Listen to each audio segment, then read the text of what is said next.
ug dinhi ning atong tulumanon. Inyong masayran ang kamaturan kay sa kamaturan.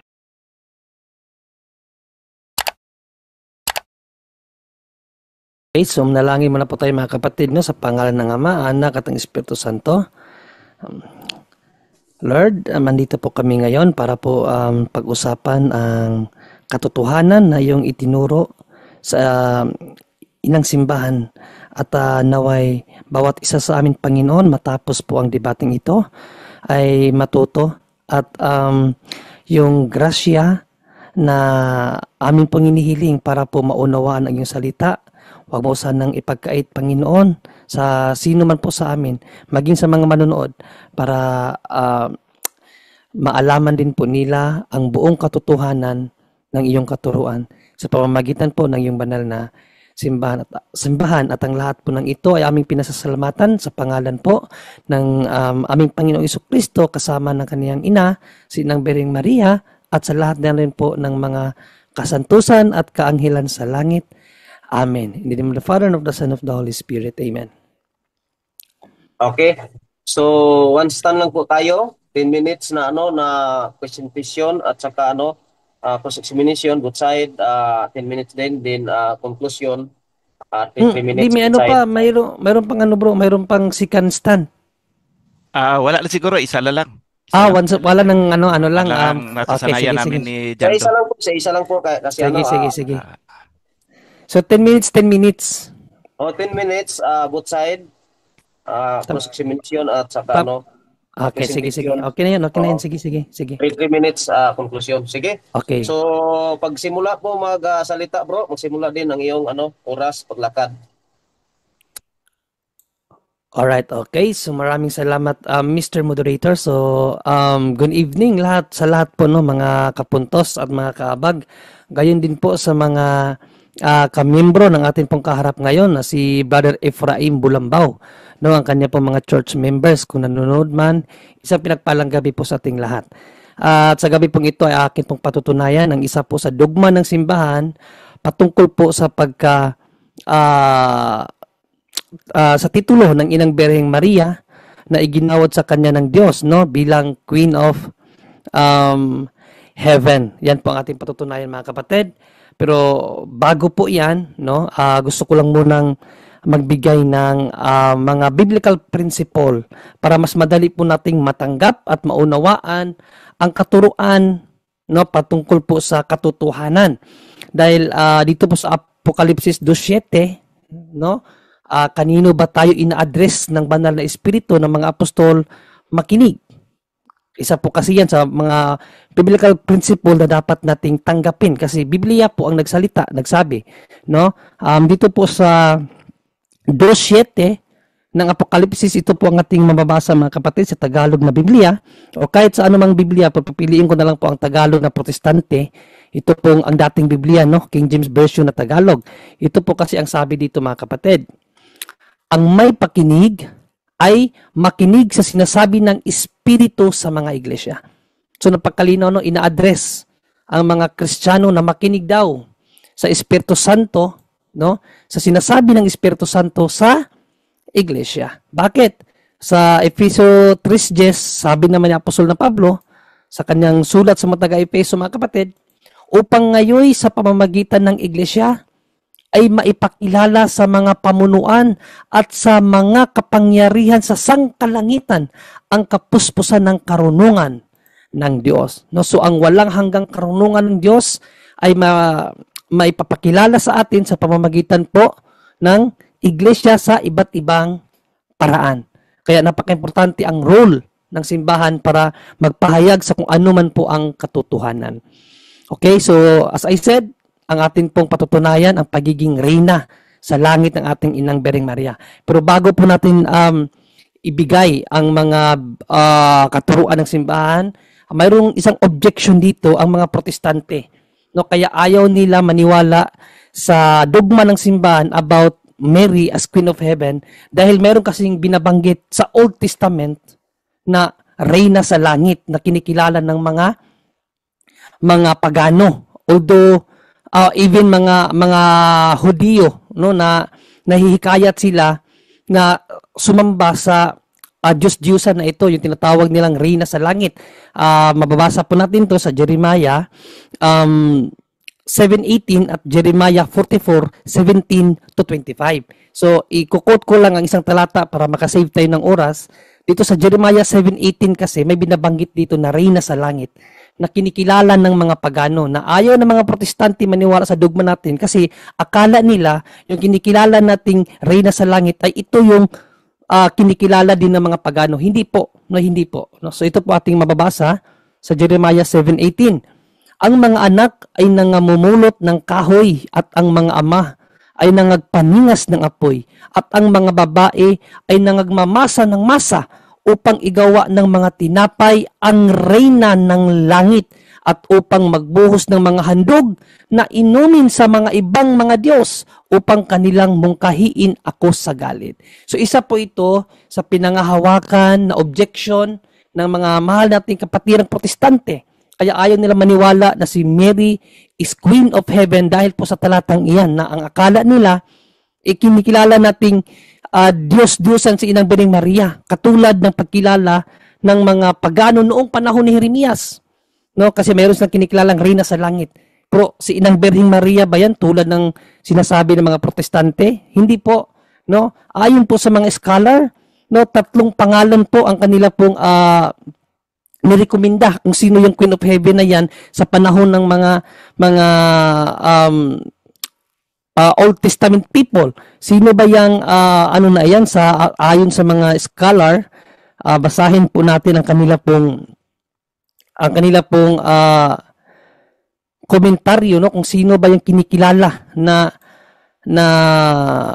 Reyna sa Langit, no? Ito po atin pong kinuha ang isang referensya na kung saan sa Jeremiah 7:18 po yan, ayan sa ibabaw, no? Jeremiah 7:18, sino ba itong Queen of Heaven na kinikilala noong unang panahon? Sabi dito, archaeology and comparative studies link this queen to Near Eastern fertility goddess such as Ishtar, Astarte, or possibly the Egyptian Isis.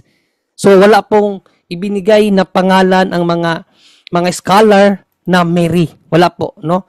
Yan po ay either si Ishtar, si Astarte, o di naman kaya ay si Isis. So 3 pangalan po ang kanila pong ang kanilang komentaryo kung sino yung kinikilala ng Old Testament na Queen of Heaven. Hindi po si Mother Mary yan, no? Hindi, kaya mali po yung akala ng mga protestante na kinikilala doon natin na isang Diyos-Diyosan ayon sa Jeremiah 7:18 at 44:17 to 25. Hindi po, no? Dahil ang kinikilalang Queen of Heaven ng simbahan ay si Inang Birheng Maria, ang ina ni Panginoong Jesucristo.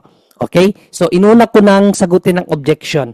Ngayon tingnan natin ang turo ng simbahan regarding sa pagiging queenship of Mary, no, sa kalangitan, mga kapatid. Ito po ang wika po ng simbahan, no, sa CCC 966.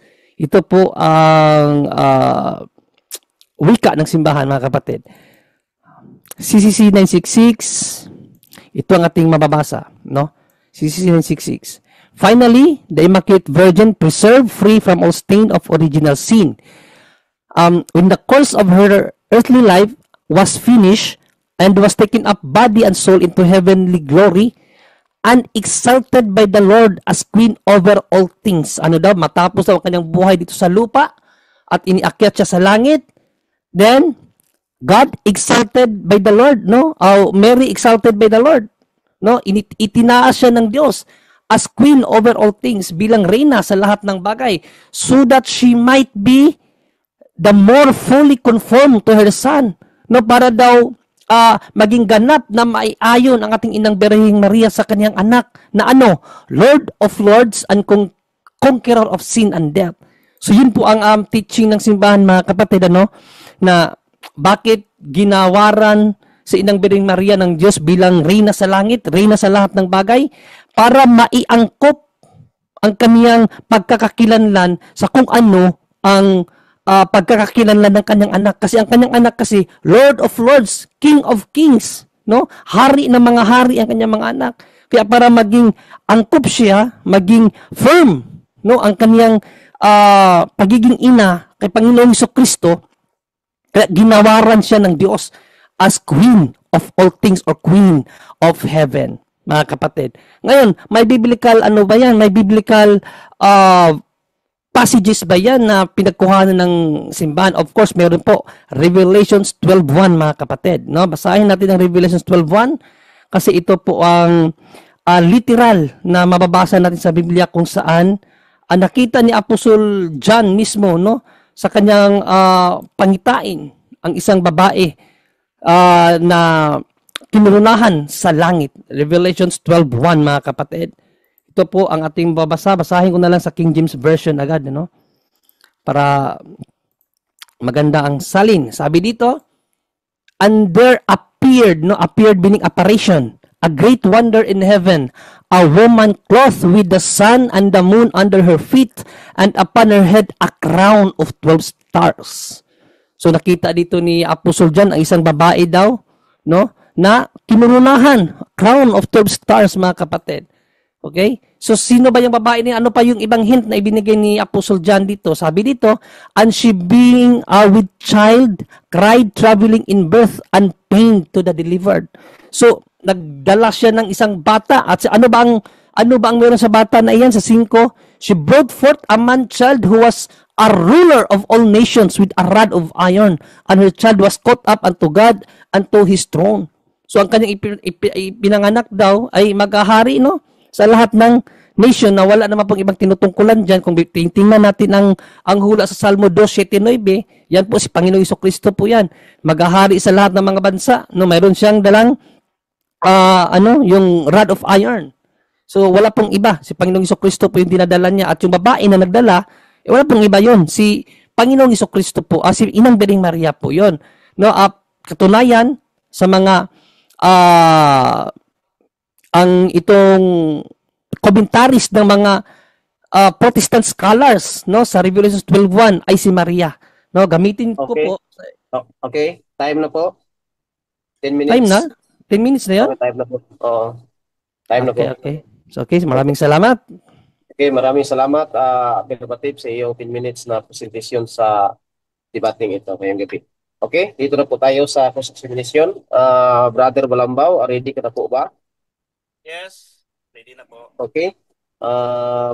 Pagsimula mo, bro, magsalita, magsimula din paglakad ang iyong oras. Okay. Objection muna, Mr. Moderator.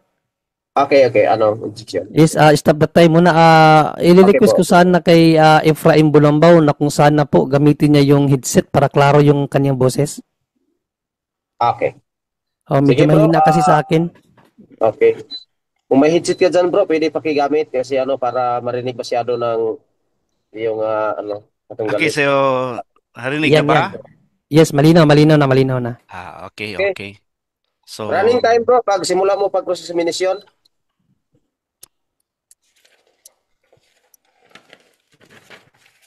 okay. First question, categorical. Mababasa ba natin sa Bible that Mary is a queen of heavens? Literally speaking, no, but implicitly speaking, yes. No? Kasi dito sa binasa ko na sa Revelation 12:1 kaganina, at ayon sa mga Protestant scholar, yan daw po ay si Inang Birheng Maria. Basahin natin ang komentary ng mga scholar para makita mo, kapatid, no? Ito po ang sabi ng mga scholar, no, sa Revelation 12:1. Wait lang, ito yung kaganina. Ayun. Sabi dito, Revelation 12:1, sabi, the sign that appears in the vision is of celestial woman who gives birth to a son. While it's possible this could refer to Mary. So yung palang babae na nakita ni Apostol John na kinurunahan sa langit ay walang iba si Inang Birheng Maria. Protestant scholars po ang nagsabi, hindi Catholic. Okay, next question. Next question. Sa makatuwid, wala talagang verse sa Bible na nagsasabi na Mary is the queen of heavens. Explicitly wala, but implicitly meron. No, sabi nga ng mga scholar, yung reyna na nakita ni Apostol John sa langit na kinurunahan ay walang iba si Inang Birheng Maria. Basahin natin uli. Revelations 12:1, The Voice Commentary, mga protestante po to, sabi dito, the sign that appears in the vision is of celestial woman who gives birth to a son, while it's possible this could refer to Mary. So explicitly wala, but implicitly meron. Next question.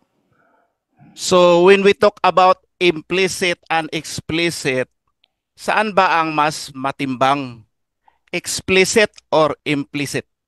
Parehas po sila matimbang kasi ang sabi po sa Nehemiah 10:10, ang nagbabasa ay may nagpapaunawa. Sabi ni Panginoong Kristo sa Mateo 7:24, ang nagbabasa ay umunawa, hindi puro basa na walang unawa. So parehas po yan matimbang. May mga bagay na maunawaan mo na katotohanan. Mayroon ding mga bagay na explicit siyang ipinaliwanag, katotohanan din. Kaya parehas yan matimbang. Next question.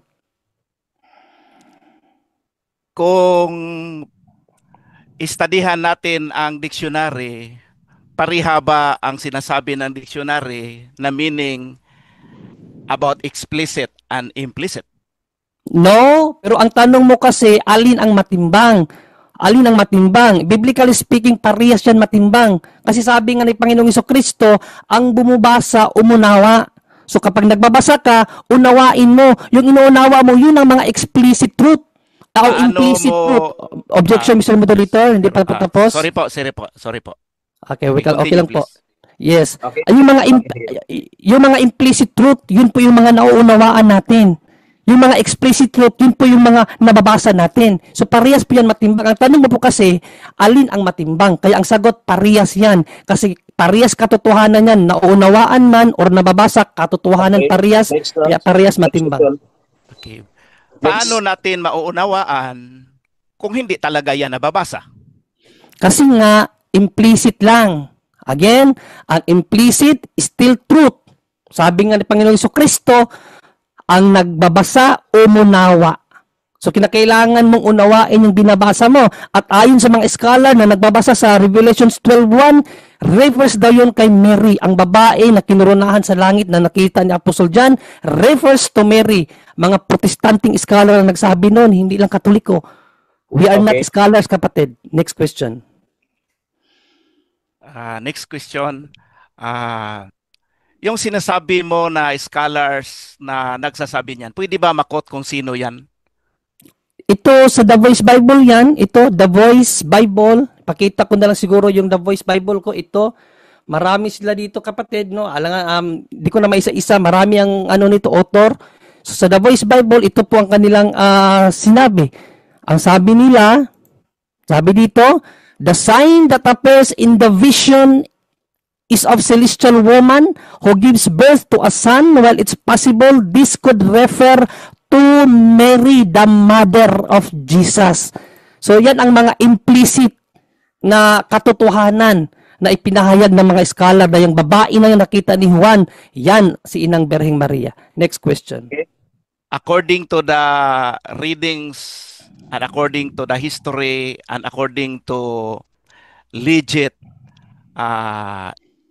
interpretations, commentaries by the Protestants, ang babae dyan is not referring to Mary, but referring to Israel and or Ecclesia. Church. Ang tanong, ikaw ba'y sang-ayon sa sinasabi ko? Hindi. Sang-ayon ako. Kasi nga interpretation yun eh. Sabi kasi ni St. Paul, huwag igapos ang salita ng Diyos. Ibig sabihin, hindi lang isa ang interpretation. No? Kasi pwede siyang nagsisimbolo sa mga tawag dito Israelita at mga Kristiyano.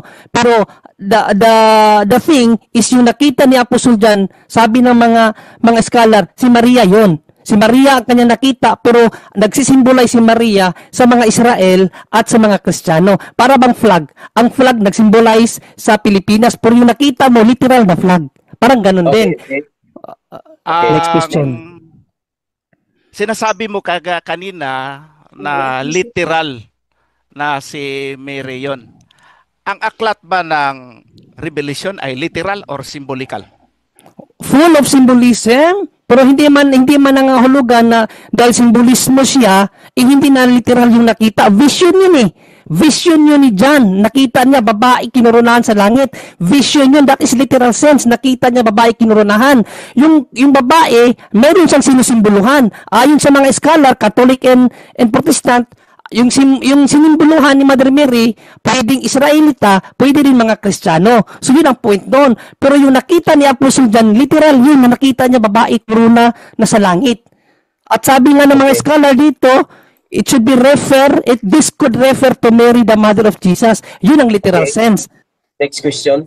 Next question. According to the New International Version, Revelation 12:1, a great sign appeared in heaven. So, i-insist mo talaga ba na yan ay literal or symbolic? Yes, yung apparition, yung nakita niya po dyan, literal po yan. Katulad sa Matthew 17, na vision ni Peter at yung dalawa pang apostol na si Panginoong Jesucristo nakausap si Moses at si Elijah. Vision yun eh. Alam nga naman, hindi totoo yun. Parehas vision yun. Nung nakita ni Apostol Pedro na pinakita sa kanya ang mga hayop na nilinis ng Diyos sa Acts 10, vision yun. Totoo nakita ni Pedro yun. Pero may sinisimboluhan. Same as 12:1. Nakita ni St. John sa kanyang vision, literal, si Mother Mary kinurunahan sa langit at may sinisimboluhan yon. So that is the literal sense, yung vision. Okay, Next question. Sa makatuwid, hindi mo alam kung ano yung symbolokal at ano yung literal. Objection, Mr. Moderator. Okay, stop time na may natitira dito. 1 minute and 55 seconds. So, anong objection? Yes, my opponent used some fallacy of assumption na sa makatuwid daw ay hindi ko daw naintindihan. Pinapaunawa ko lang sa kanya, Mr. Moderator. So, ang kanyang komentaryo, Mr. Moderator, is fallacy of assumption na hindi ko naunawaan. Kanina pa ako nag-explain eh. Okay. May counter ka, bro? Counter. Kasi Okay, ang counter. explanation mo, dumating ka na doon sa Acts, sa vision. Hindi naman ako nagtatanong sa vision. Yung mga verses dito ay vision naman talaga ito. Pero ang specific na itinatanong ko, ang verse 1 na nagsasabi, a great sign appeared in heaven. And you said, it is literal that it is Mary. So kaya, nagtanong ako kung naintindihan mo ba anong ibig sabihin ng literal or ano ang ibig sabihin ng symbolikal. Ang Second counter objection, Mr. Moderator. Second counter. Okay, last counter. Yes, kasi ayon sa rules kasi natin, dalawa ang objection. So, Tama. siya ang hindi nakakaunawa, Mr. Moderator, bakit gumamit ako ng Matthew 17 and Acts 10.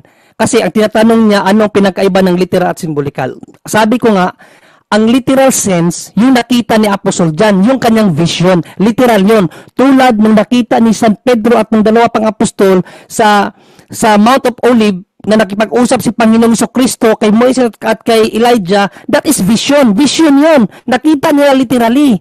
Ganun din sa Acts 10, vision ni Pedro na sa kalangitan, nakita niya lahat ng hayop na sa isang mantel, tapos nilinis ng Diyos. Vision din yon. Pero yung vision na yon, literal yun na vision, may sinusimboluhan. Yun din ang Revelation 12:1. Literal sense nakita sa vision ni St. John, babae kinurunahan sa langit na ayon sa mga Protestant scholars, si Mother Mary yon. Pero mayroon siyang sinisimboluhan. Ano ang sinisimboluhan niya?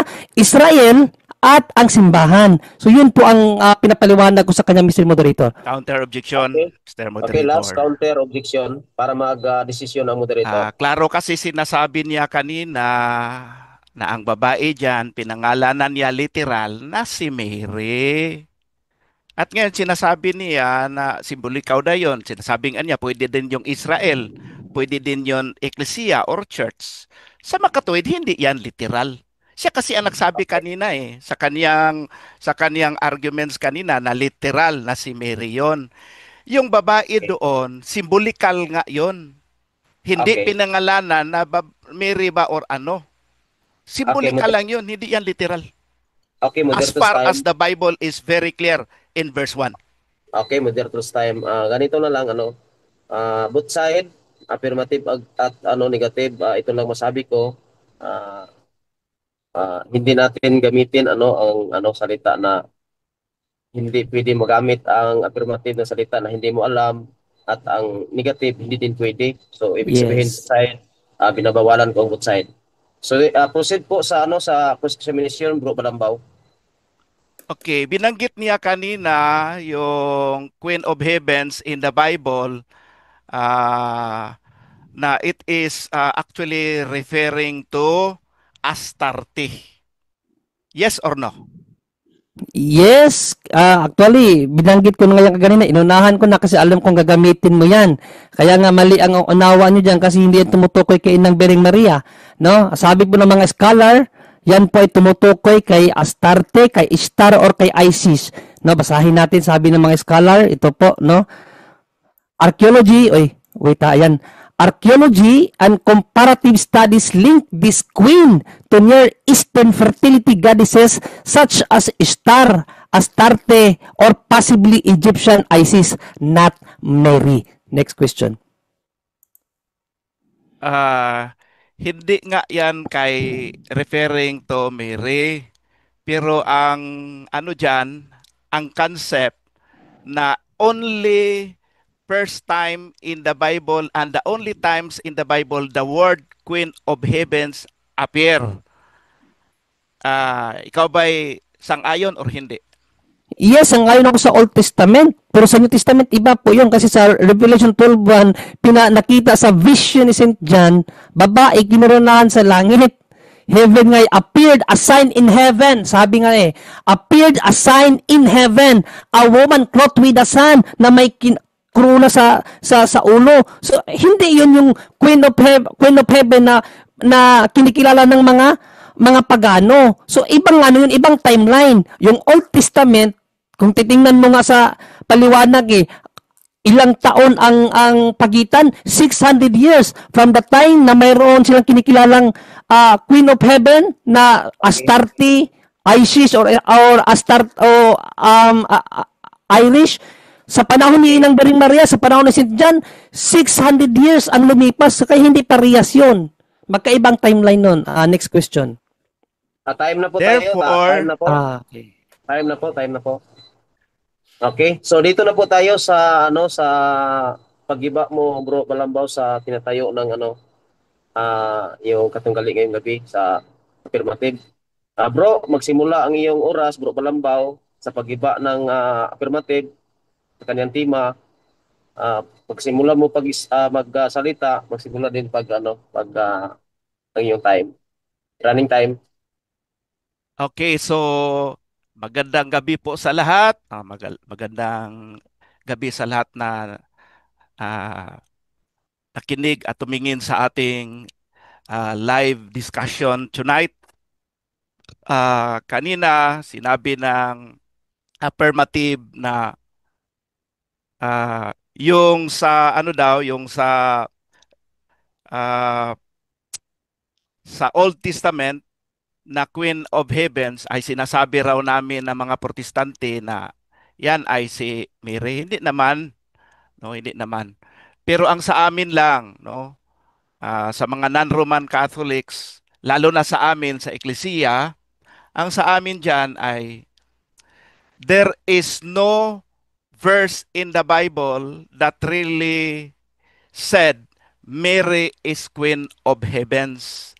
And there is no verse in the Bible that says there is a Queen of Heaven except Astarte, the wife of Baal.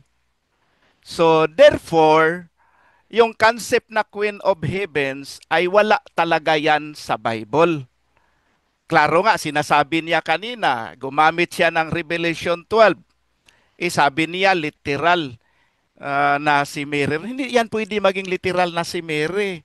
Symbolic nga Kung symbolic, meaning, kung anong bagay na yan, ay hindi yan talaga yan.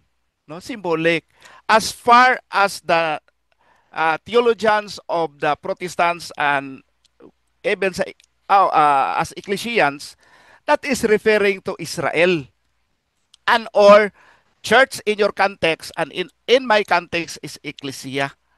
It is not actually referring to Mary. Because there is no verse in the Bible that we can read that Mary become queen in heavens. After all, there is no coronation in heaven. Ito kasing doctrine na ito ay nangyari ito after the New Testament na. So, guni-guni lang ito ng mga theologians, especially during the time when the Bible was not yet complete. And to consider na at that time, wala pa na-establish ang Bible, pagkatapos maraming of course, mga pagans during those time who were worshiper of Astarte, or marami pang mga anong term dyan, basta referring to woman or women goddesses. So naturally, they want to continue their practice of worshiping idolatry. So when Christianity comes, so parang yung doctrine ng sasabihin nating paganism, binabaptize lang para maging Christian doctrine na. Pero actually, wala talaga yan sa Bible. No, kahit ano ang gagawin mo, kahit ano ang babasahin mo, wala talaga.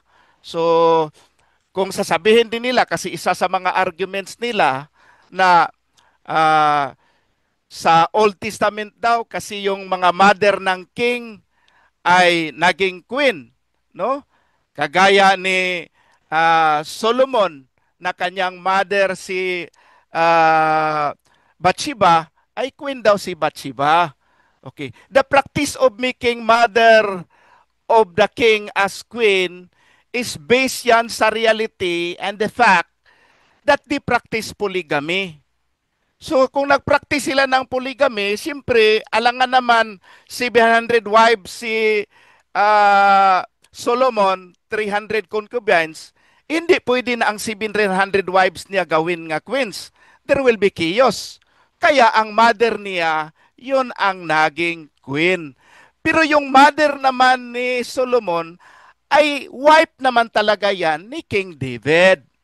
Because the kingdom concept, even up to now, no, ay talagang kung magsabi tayo na queen, that is referring to the wife of the king, not to the mother, unless her mother was also the wife of the king. So kaya na wala tayong mababasa sa Bible na si Saul, ang mother niya naging queen. Hindi natin mababasa sa Bible na ang mother ni David ay naging queen. Ang mabasa lang natin, ang mother ni Solomon naging queen because ang wife naman, ang husband naman ni Bathsheba ay king naman. So hindi yan pwede magamit, ma-apply natin ngayon ang concept na maging mother queen yung si Mary kasi si Jesus is King of Kings, kasi the context of that is polygamy. So now Jesus is hindi naman si Jesus na married and hindi naman polygamous si Mary. So there is no way of applying that since Jesus as God is the King of Kings, that the mother of the human Jesus become Queen of Heavens. Hindi nga na-record sa Bible na si Mary ay nakapunta sa heaven at wala namang coronation na nangyari doon sa heaven. And that would be fallacious because kung queen siya sa heaven, para bang naging wife siya ni Father God. Oh, so wala yan sa Bible. So kung tingnan natin yung mga ideya, mga doktrina, mga explanation ng Roman Catholic Church about Mary as Queen of Heaven is just implicit, meaning hindi klaro. Samantalang ang klaro sa Bible ay wala talagang term na Queen of Heavens referring to Mary. Ang klaro sa Bible, ang Queen of Heavens ay referring to goddess, especially the wife of Baal who is Astarte. So yun lang po, kung may time pa ako, i-wave ko na. Okay, may time ka pa dito. Sana na 2 minutes at 40 seconds. Pero wait mo man. Okay na po tayo. Dito na po tayo sa sa cross-examination ni Bro Aper Matib. Bro Aper Matib. Yes, Mr. Moderator. Okay, pagsimula mo magsalita sa iyong 10 minutes cross-examination, magsimula din paglakad ng iyong oras. Maraming salamat, Mr. Moderator. Unang question ko, bro, Ephraim, kasi tinatch mo yung concept of kingship of Solomon and queenship of Bathsheba, no? Na yan po ay minana nila kay David, yung tinatawag na Davidic Kingdom. Sang-ayon ka ba sa Lucas 1:30-33 na nag-take over ng Davidic Kingdom ay si Panginoong Jesucristo? Sang-ayon ka o hindi? Sang-ayon ako. Sang-ayon. Okay, maraming salamat. And dito sa Hebrews 1:8, kapatid, no, ang pahayag ng Diyos sa Hebrews 1:8, itong kaharian na yan ay doon sa langit nakaluklok ang Panginoong Jesucristo. Kung titingnan natin sa Hebrews 1:8, babasahin lang natin sa King James Version. Sabi dito, but unto the Son, He said, thy throne, O God, is forever and ever, scepter of righteousness, the scepter of thy kingdom. So itong throne na ito, nasa langit ba ito o wala? Sa langit yan. Ayun.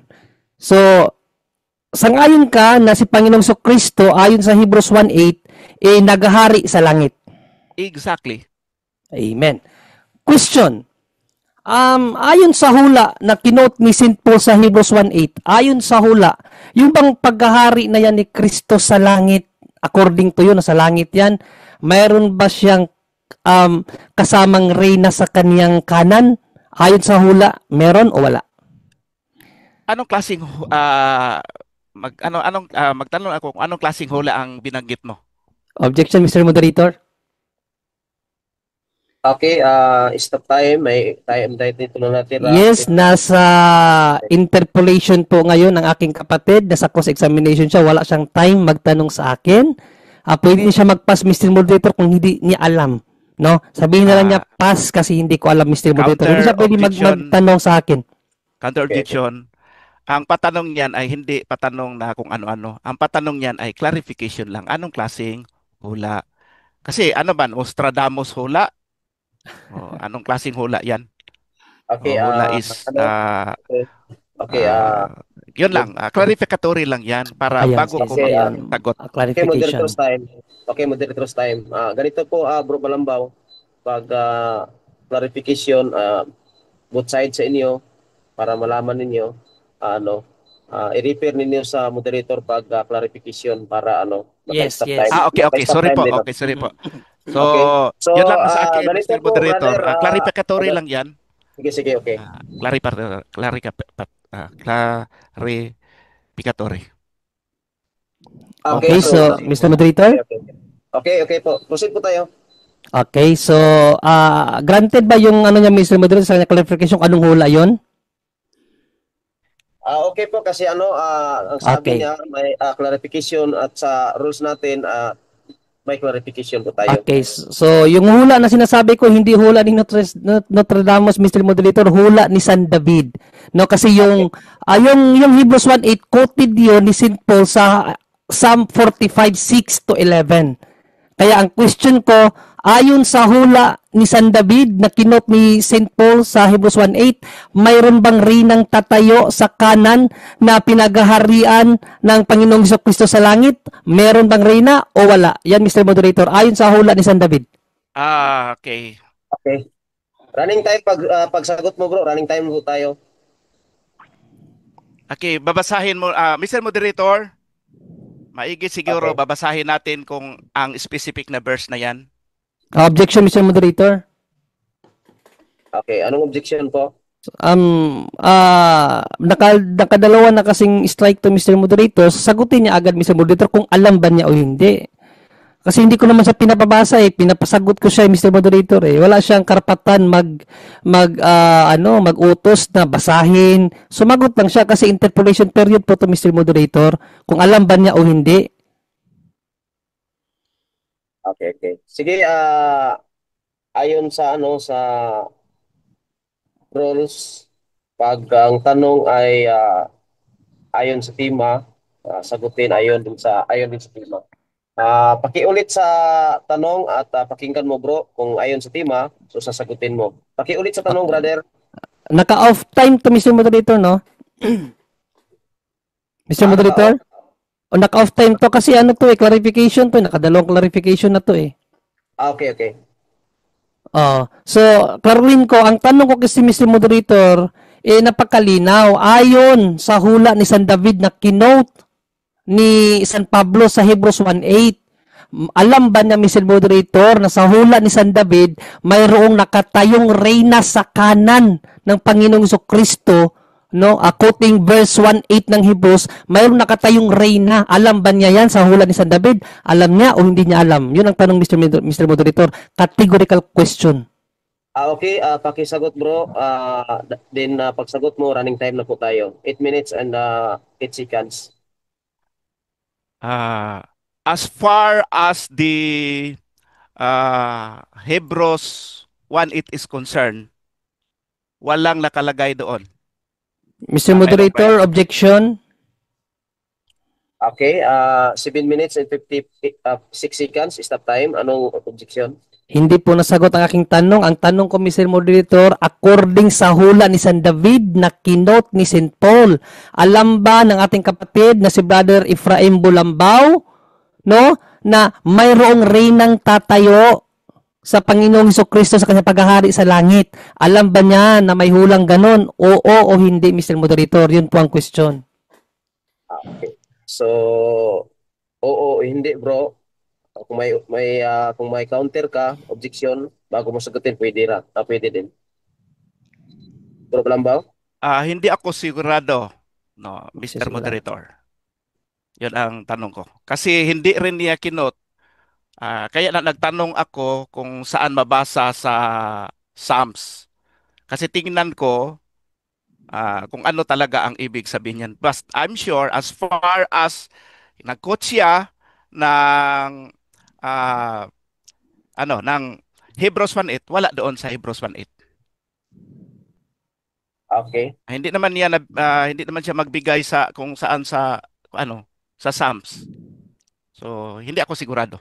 Okay. Pero sigurado ako, Mr. Moderator, sa katunggali ko, na hindi yan pinangalanan na si Mary yan. Okay. So, Next question, ganito Mr. lang Moderator. next question lang po tayo kasi Okay, Mr. Moderator. Yes. Yes. Accept ko na rin, Mr. Moderator, yung sagot niya na hindi siya sigurado. Okay, next question. Dahil hindi ka pala sigurado sa sagot mo sa tanong ko, nangangahulugan ba yan na hindi ka preparado sa timang ito? Oo o hindi? Hindi. Preparado ako. Pero hindi ka kasi nagbigay kung saang specific kinote yan in the Old Testament. Kaya nag-ask ako ng clarificatory. Kasi gusto ko, ma-sure ko talaga if it is referring to Mary or not. And I Okay, said, sige. it is clearly hindi sinasabi that it is referring to Mary. Okay, Okay, next maraming question. salamat. Next question, Mr. Moderator, premise mo na, babasahin ko ang hula ni San David, no? Okay. Salmo 45, 6 hanggang 11 to, Mr. Moderator, kahit 9 na lang siguro, hanggang 9 na lang. No, basahin ko muna, Mr. Moderator, kasi dito kinuha ni St. Paul yung kanyang sinabi sa Hebrews 1:8. No, ito kasi ang sinabi, ang iyong luklukan, O Diyos. No, ito yung tinanong ko sa kanya, na ito ba si Panginoong Jesucristo ba naghahari dito sa langit? Sabi niya, yes. Sabi niya, affirmatively, sabi niya, kahit negative siya, sabi niya, yes. Si Kristo daw yan nakahari sa langit. Ang iyong luklukan o Diyos ay magpakailanman. Sitro ng kaganapan ang sitro ng iyong kaharian. 7. Iyong iniibig ang katwiran at pinagtataniman ang kasamaan, kaya't ang Diyos, ang iyong Diyos, ay nagpahid sa iyo ng langis ng kasayahan na higit kaysa iyong mga kasama. Ang lahat ng iyong mga damit ay amoy mera at alo at kasiya mula sa bahay haring garing ay pinasasaya ka ng mga panugtog ng kawad. Ang mga anak na babae ng hari ay nangasa gitna ng iyong mga marangal na babae. Sa iyong kanan, nakatayo ang reyna na may ginto sa oper. Ayan, Mr. Moderator, ang kanyang sinabi kaganina na ang luklukan ni Panginoong Kristo sa langit ay sabi dito sa hula ni Salmista David, mayroong reynang nakatayo sa kanan. Sang-ayon na ba siya ngayon na mayroon palang renang nakatayo sa kanan ng Panginoong Kristo sa langit? Sang-ayon na sa Mr. Moderator? Oo o hindi? Hindi. Paliwanag. Paliwanag. The verse you quoted is out of context. If you will read the context of Psalms 45, it is the coronation of David or his kingdom leadership. It is not referring to Jesus, nor it is referring to Mary. In fact, David don't know about Mary. Kasi wala pa panahon. Tanungin mo si David, may alam ba siyang Mary? Wala Next nga siyang question. alam na Jesus diyan. Okay na, next na po tayo. So you are out of context. Okay, so you are denying the fact that it's hula. Tama ba ako, kapatid na Bulambaw? You are denying the Mr. Moderator, hindi pa ako tapos eh. Okay, patapusin na natin muna. Yes, ang question ko, are you denying the fact na yun ay hula ni San David at hindi sa kanya? Kasi kung babasahin kasi natin, ang sinabi niya dito sa 45:6, ang iyong luklukan o Diyos. Question, Diyos ba si David? Oo o hindi? Hindi, hindi, of course, hindi Diyos si David. Salamat. Okay. Ngayon, sino ang sinasabihan dito ni David na ang luklukan o Diyos? Si Kristo o ang kanyang sarili?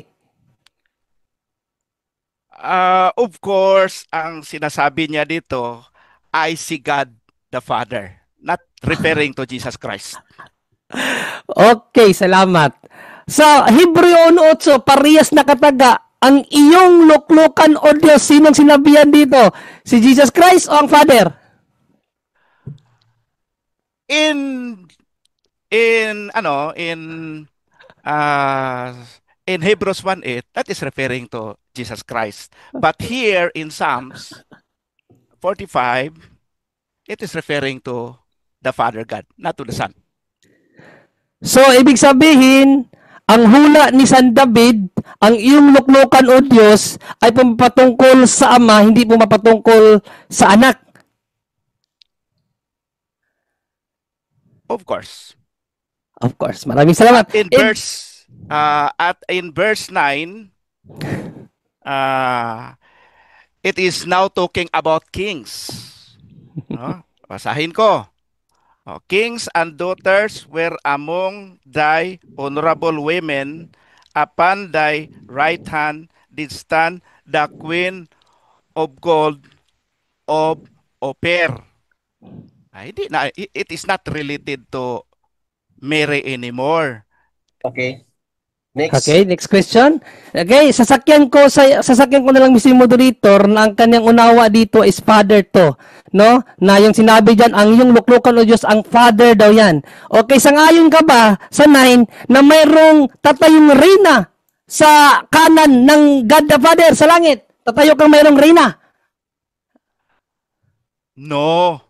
Kasi in verse 9, ang sabi dito, kings and daughters were among thy honorable women. Plural na ito, kings. Hindi na ito king. Kings.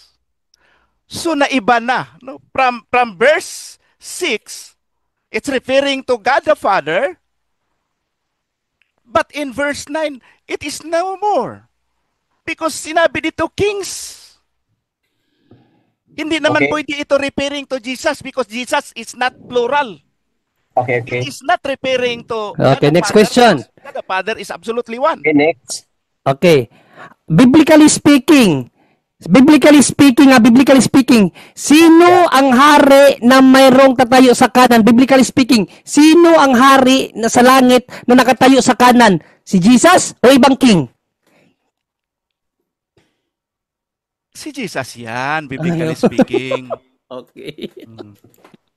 Salamat. Dahil si Jesus pala yan. Sangayon ka na ngayon na sa kanan ni Jesus ay mayroong reynang nakatayo. Sangayon ka na ngayon. It is not necessarily. Kung mayroon man, sasabihin ko kung mayroon man, no? It is not referring to Mary, pero hindi yan sinasabi ng teksto. Oh.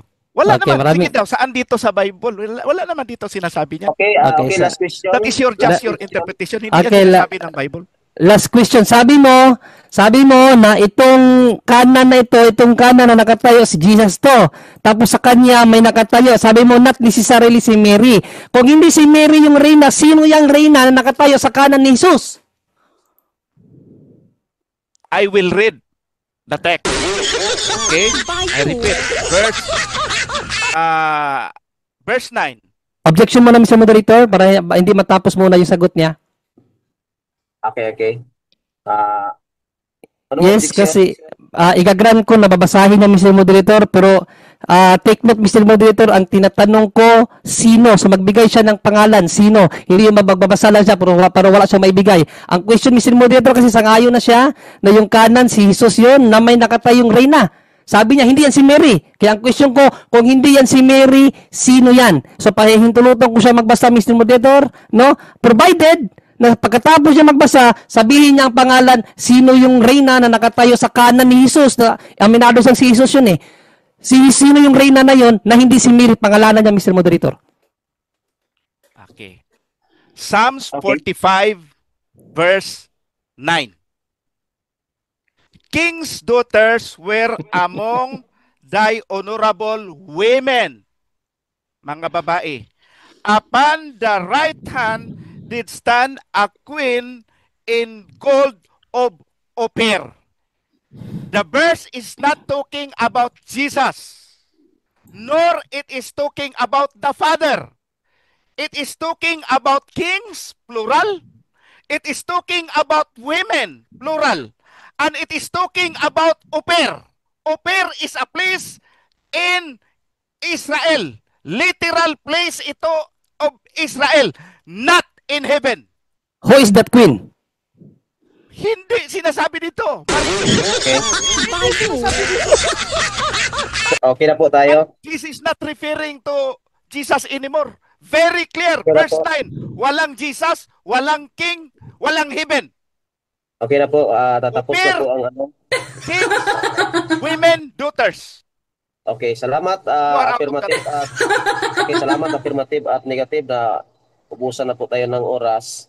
Dito na po tayo sa ano sa conclusion at ang unang mga conclusion dito ay ang ating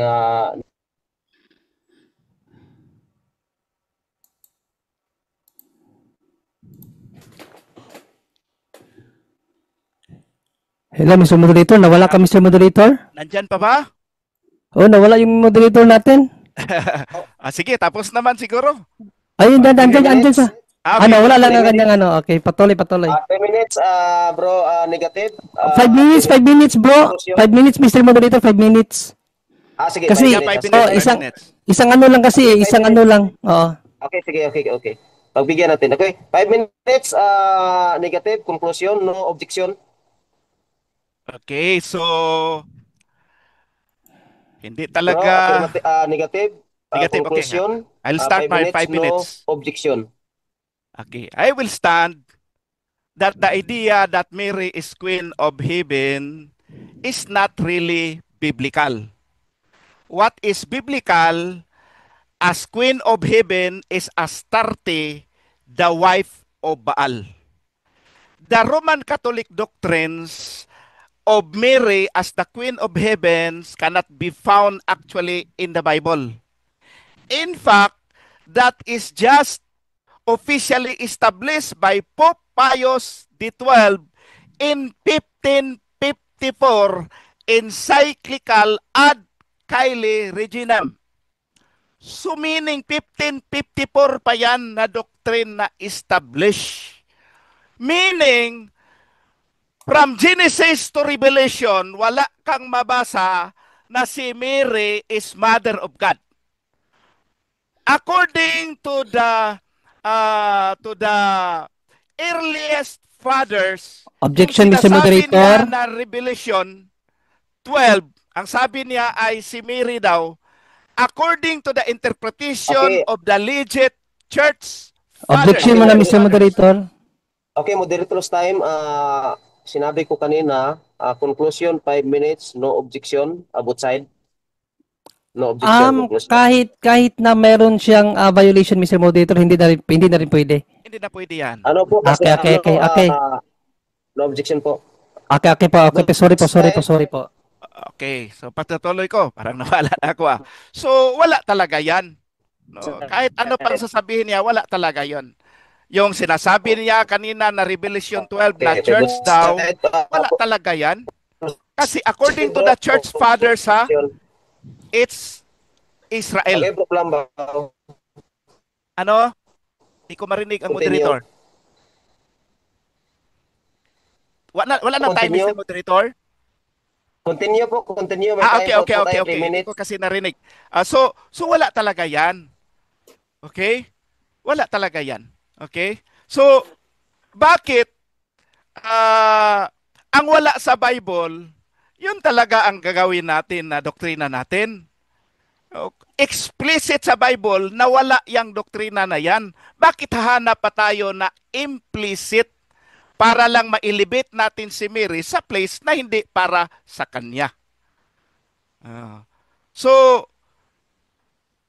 yan lang ang sa akin. Thank you. Okay, tapos ka na. Okay, tapos ka na, bro. I-wave mo na ang iyong 2 minutes. I-wave ko na yung ano ko. Yung time ko. Okay. So, thank you.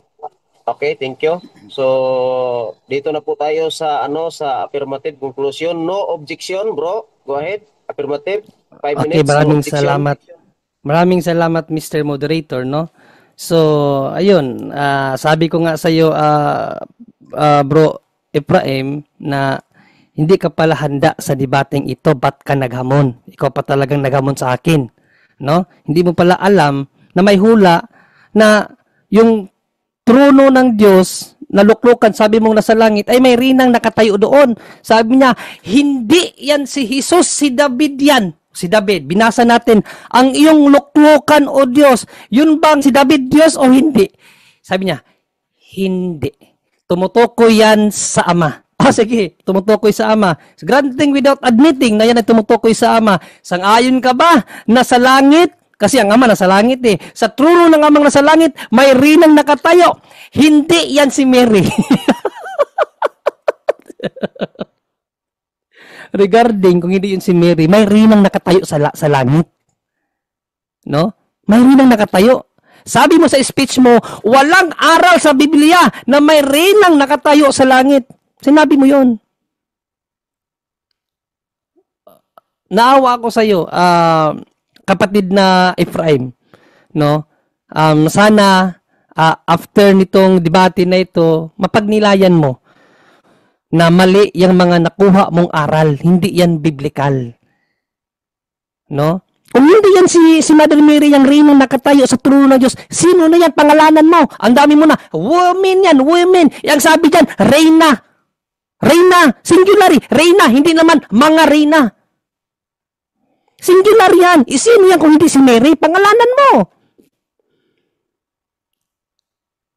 Sana matauhan ka na mali yung pinagsasabi mo. Yung nag-focus ka doon kay Astarte, isinabi ko na nga hindi yan yung reyna sa langit na tinuturo ni San David. Kasi mayroon talagang reyna sa langit na nakatayo sa kanan ng Diyos ayon sa propetang San David.